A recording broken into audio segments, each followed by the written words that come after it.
మన తెలుగు రాష్ట్రాల్లో ఇప్పుడు హాట్ టాపిక్ గా మారిన విషయం ఏంటంటే బెట్టింగ్ యాప్స్ ని ప్రమోట్ చేయడం. చాలా మంది యూట్యూబర్స్ ఇన్ఫ్లుయెన్సర్ గా మారి వాళ్ళైతే బెట్టింగ్ యాప్స్ ని అయితే ప్రమోట్ చేస్తున్నారు. అయితే ఇలాగా బెట్టింగ్ యాప్స్ ని ప్రమోట్ చేయడం వల్ల యువత ఎక్కువగా నష్టపోతుందని, అంతేకాకుండా చాలా మంది ఈ బెట్టింగ్ యాప్ ని వాడడం వల్ల తమ కుటుంబాలను నాశనం చేసుకుంటున్నారని పోలీసులు అయితే ఎవరైతే ఈ బెట్టింగ్ యాప్స్ ని ప్రమోట్ చేస్తున్నారో వాళ్ళ పైన కేసులు అయితే నమోదు చేయడం జరిగింది. అయితే మనకు ఒక విషయం అయితే అర్థం కాదు, అసలు ఈ బెట్టింగ్ యాప్స్ అనేది మన ఇండియాలోకి ఎలా వస్తున్నాయి, ఇది మన ప్రభుత్వానికి తెలీదా? సో ప్రభుత్వానికి తెలిసినప్పటికీ ఈ బెట్టింగ్ యాప్స్ ని ఎందుకు కంట్రోల్ చేయలేకపోతున్నారు, అంటే ఎందుకు పూర్తిగా వాటిని నిషేధించలేకపోతున్నారు అనే విషయాలు మనం ఈ వీడియోలో డిస్కస్ చేద్దాము. ఈ వీడియోలోకి వెళ్లే ముందు నాదొక రిక్వెస్ట్ అనేది ఏంటంటే, ఈ వీడియో కనుక మీకు నచ్చినట్లయితే ఇక్కడ కింద ఉన్న రెడ్ కలర్ సబ్స్క్రైబ్ బటన్ మీద అయితే ప్రెస్ చేయండి. ఇలా మీరు రెడ్ కలర్ సబ్స్క్రైబ్ బటన్ మీద ప్రెస్ చేయడం వల్ల నేను చేసిన ప్రతి ఇన్ఫర్మేషన్ వీడియో అనేది అందరికంటే ముందు అప్డేట్ రూపంలో మీ మొబైల్ కి అయితే చేరిపోతుంది. ఇప్పుడు మనం వీడియోలోకి అయితే వెళ్ళిపోదాం. టాపిక్ లోకి వెళ్లే ముందు ఒకసారి మనం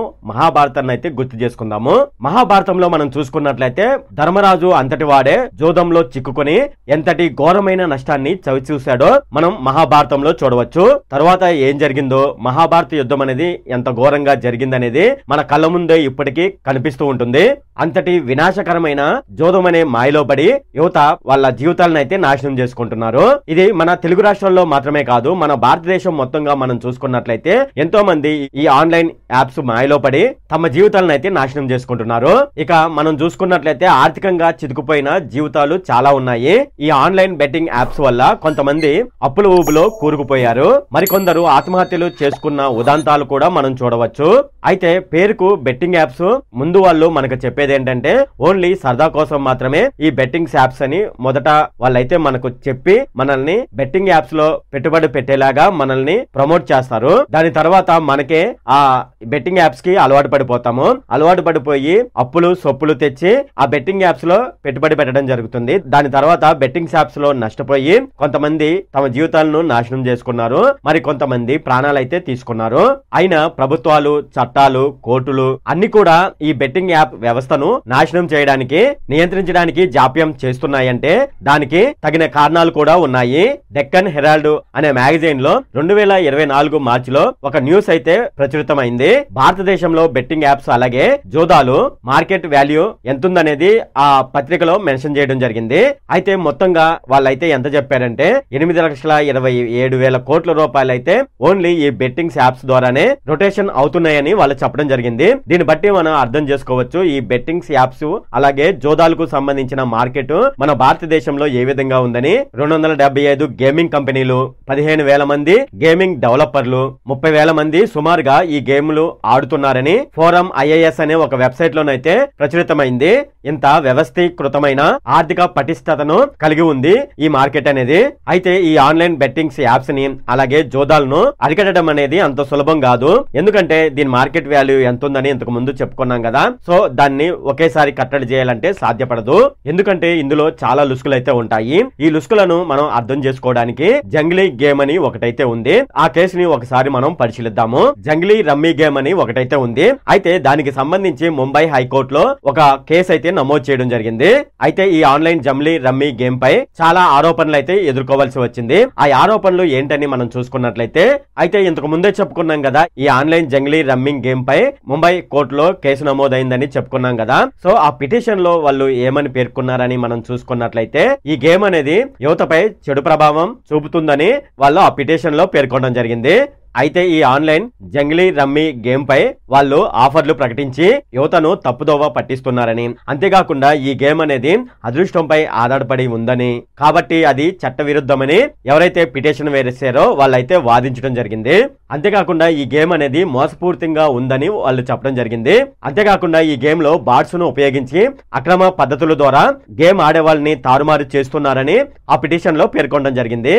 ఇలా ఆడే గేమ్ లో బాట్స్ అనేది వాడడం వల్ల ఆట ఆడే వాళ్ళ నిజాయితీని దెబ్బతీస్తుందని, అలాగే గెలుపు అవకాశాలు కూడా తక్కువగా ఉంటాయని, అలాగే ఆ గేమ్ లో ఒకవేళ ఆడినప్పుడు డబ్బులు వచ్చినాయి అనుకోండి, సో వాటిని విత్డ్రా చేసుకునే విషయంలో కూడా చాలా ఆలస్యం జరుగుతుందని, అంతేకాకుండా విత్డ్రా చేసుకున్నప్పుడు విత్డ్రావల్స్ని వాళ్ళు తిరస్కరిస్తున్నారని ఆ గేమ్ ఆడే వాళ్ళు అయితే ఫిర్యాదులో పేర్కొనడం జరిగింది. సో ఇటువంటి ఆరోపణలు అయితే ఆ జంగిలీ రమ్మీ గేమ్ అయితే ఎదుర్కోవడం జరిగింది. అయితే జంగిలీ రమ్మీ గేమ్ వాళ్ళు ఏం సమాధానం ఇచ్చారనే విషయం మనం చూసుకున్నట్లయితే, అలాగే ఇక్కడ చట్టాలు వ్యాపారం చేసే హక్కును ఉల్లంఘిస్తున్నాయని వాళ్ళైతే వాదించారు. అంతేకాక అదృష్టంతో కూడిన ఆటల మధ్య తగినంత తేడా చూపలేదని వాదిస్తుంది. మన భారతదేశ చట్టం ప్రకారం చూసుకున్నట్లయితే అదృష్టంతో కూడిన ఆటలాడడం, ఆడించడం అనేది నేరం కాదు. కానీ మేము పెట్టిన ఆట రమ్మీ అదృష్టంతో కూడిన ఆట లేదా నైపుణ్యంతో కూడిన ఆట అన్న అనుమానం అయితే రేపి చట్టంలోని లుసుగులను అడ్డం పెట్టుకుంది అన్నమాట ఆ సంస్థ. ఇక 2021 మనం చూసుకున్నట్లయితే 2021లో కర్ణాటక ప్రభుత్వం ఈ ఆన్లైన్ గేమింగ్ ఆటలు ఉన్నాయి కదా వాటిని పూర్తిగా నిషేధించింది. అయితే ఆ ప్రభుత్వం నిషేధించిన ఒక సంవత్సరం తర్వాత అంటే 2022లో అక్కడ కర్ణాటక హైకోర్టు ఆ చట్టాన్ని పూర్తిగా కొట్టివేసింది. అంటే ఇక్కడ ఆన్లైన్ గేమింగ్ ఆడవచ్చని కర్ణాటకలో హైకోర్టు ప్రభుత్వం రద్దు చేసిన చట్టాన్ని పూర్తిగా కొట్టివేసింది. అంతేకాకుండా అక్కడ హైకోర్టు ఏమని చెప్పిందంటే ఇది ప్రజల ప్రాథమిక హక్కులను ఉల్లంఘించినట్లు అవుతుందని కోర్టు చెప్పింది. అలాగే నైపుణ్యంతో కూడిన ఆటలు అలాగే అదృష్టంతో కూడిన ఆటలను ఒకేలా చూడడం మంచిది కాదని కోర్టు చెప్పింది. ప్రభుత్వం చేసిన చట్టం విషయంలో అవగాహన లోపం ఉందని చెప్పింది. అంతేకాకుండా దీనిపై స్పష్టత ఇవ్వాలని ప్రభుత్వాన్ని కోర్టు కోరింది. అయితే ఈ గేమ్లను పూర్తిగా నిషేధించడం కంటే ఈ గేమ్లలో నియమ నిబంధనలు అనేది మరింతగా పెట్టడం మంచిదని కోర్టు చెప్పింది. అంతేగాక ఆ కోర్టు ఏమని చెప్పిందంటే వేరే రాష్ట్రాలు కూడా తమ రాష్ట్రంలో గేమ్లను నిషేధించే ముందు ఈ తీర్పును ఒకసారి పరిగణలోకి తీసుకోవాలని కోర్టు చెప్పింది. ఇక తమిళనాడు విషయం మనం చూసుకున్నట్లయితే తమిళనాడులో 2023లో ఆన్లైన్ గేమింగ్ విషయంలో ఒక కొత్త చట్టాన్ని అయితే తీసుకురావడం జరిగింది. అందులో వాళ్ళు ఏం చేశారంటే అదృష్టంపై ఆధారపడే ఆటలు ఉంటాయి కదా, సో అటువంటి వాటిని నిషేధించడం జరిగింది. అయితే నైపుణ్యంతో కూడిన ఆటలు ఉంటాయి కదా అటువంటి వాటిని ప్రభుత్వం చెప్పింది. అయితే అక్కడ ప్రభుత్వం చేసిన ఈ చట్టాన్ని అక్కడ మద్రాస్ హైకోర్టు అయితే కొన్ని మార్పులు చేర్పులు చేసింది. ఆన్లైన్ రమ్మీ అలాగే పోకర్ వంటి ఆటలను నిషేధించడం మంచిది కాదని మద్రాస్ హైకోర్టు అయితే చెప్పింది. ఒకవేళ ఆ గేములలో ఏదైనా మోసపూరితంగా ఉన్నట్లయితే నియమ నిబంధనలు పెట్టవచ్చు కదా అని హైకోర్టు అయితే చెప్పడం జరిగింది. అయితే ఈ రెండు అంటే కర్ణాటక హైకోర్టు అలాగే మద్రాస్ హైకోర్టు తీర్పులను మనం చూసుకున్నట్లయితే ఆన్లైన్ గేమ్ కు సంబంధించి చేసిన చట్టాల్లో కొన్ని చిక్కులు ఉన్నాయని తెలుస్తుంది. అయితే మనం ఏ ఆటలైనా ఆన్లైన్ ద్వారా ఆడవచ్చు.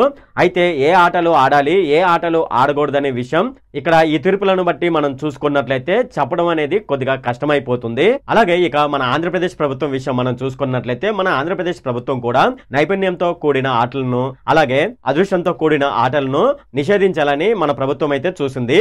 అయితే మన హైకోర్టు కూడా అంటే ఆంధ్రప్రదేశ్ హైకోర్టు కూడా ఒక విషయం అయితే ప్రభుత్వానికి చెప్పింది. అదేమిటంటే ఆన్లైన్ రమ్మీ గేమ్ అనేది ఆడడం నైపుణ్యంతో కూడిన ఆట లేదంటే అదృష్టంతో కూడిన ఆట అనే విషయానికి సంబంధించి ఒక కమిటీ వేయాలని ప్రభుత్వాన్ని మన ఆంధ్రప్రదేశ్ హైకోర్టు అయితే కోరింది. ఇక సుప్రీంకోర్టు కూడా హైకోర్టు చెప్పిన విషయాన్ని సమర్థించింది. ఇక జంగిలీ రమ్మీ గేమ్ అని ఇంతకు ముందు చెప్పుకున్నాం కదా, సో ఆ సంస్థ ఏమని చెప్తుందంటే ఆన్లైన్ రమ్మీ గేమ్ అనేది నైపుణ్యంతో కూడిన గేమ్ అని వాటిని అదృష్టంతో కూడిన ఆటలతో సమానంగా చూసి ఆ గేమ్ ని నిషేధించడం సరికాదని జంగిలీ రమ్మీ గేమ్ వాళ్ళైతే చెప్తున్నారు. ఈ నిషేధాలు అనేది చట్ట విరుద్ధమని చట్టపరంగా చేసే వ్యాపారాలను ఇది నష్టపరుస్తుందని వాళ్ళైతే చెప్పారు. అయితే ఈ ఆన్లైన్ రమ్మీ గేమ్ కు సంబంధించి అలాగే జోదాలకు సంబంధించి రాష్ట్రానికి అలాగే కేంద్ర ప్రభుత్వానికి కొన్ని చట్టాలు అయితే ఉన్నాయి. అవి ఏమని చెప్తున్నాయని మనం చూద్దాము. జోదం అనేది రాష్ట్ర పరిధిలోకి చెందిన అంశమని కేంద్ర ప్రభుత్వం అయితే చెప్పింది.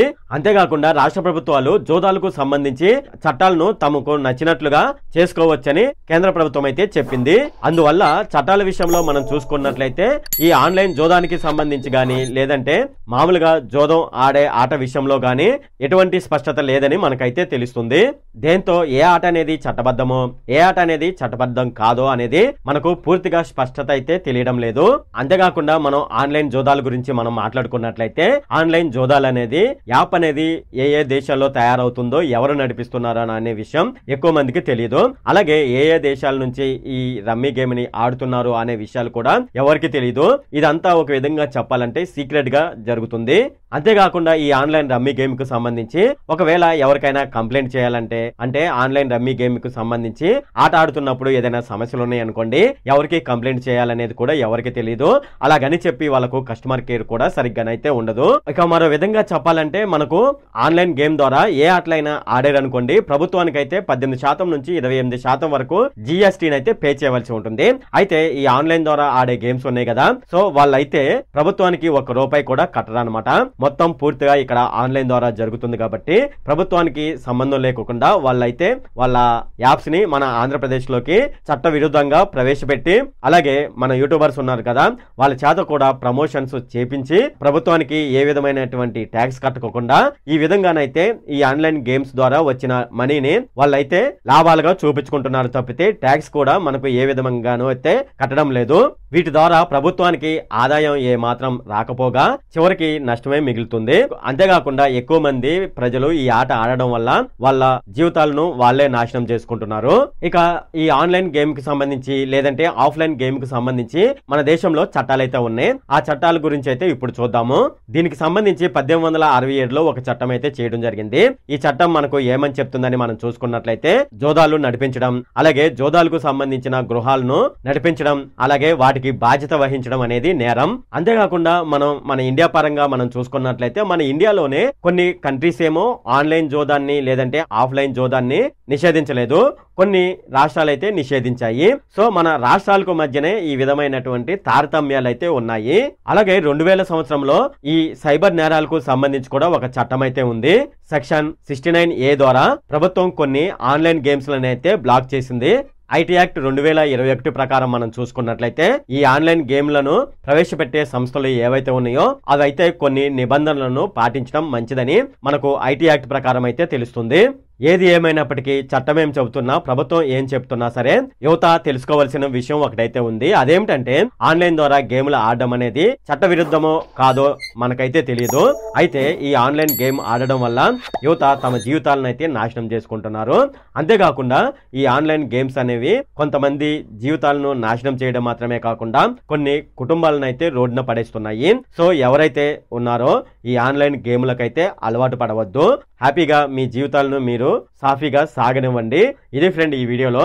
ఈ వీడియో కనుక మీకు నచ్చినట్లయితే ఇక్కడ కింద ఉన్న రెడ్ కలర్ సబ్స్క్రైబ్ బటన్ మీద అయితే ప్రెస్ చేయండి. అలాగే ఈ వీడియోని మీ ఫ్రెండ్స్ అండ్ ఫ్యామిలీ మెంబర్స్ కి అయితే షేర్ చేయండి. అలాగే ఈ వీడియో సంబంధించి ఏమైనా కామెంట్లు ఉన్నాయి అనుకోండి, నాకు తప్పనిసరిగా కింద ఉన్న కామెంట్ సెక్షన్ లో అయితే తెలియజేయండి. ఈ వీడియో ఎంత friend. Okay, thank you friend.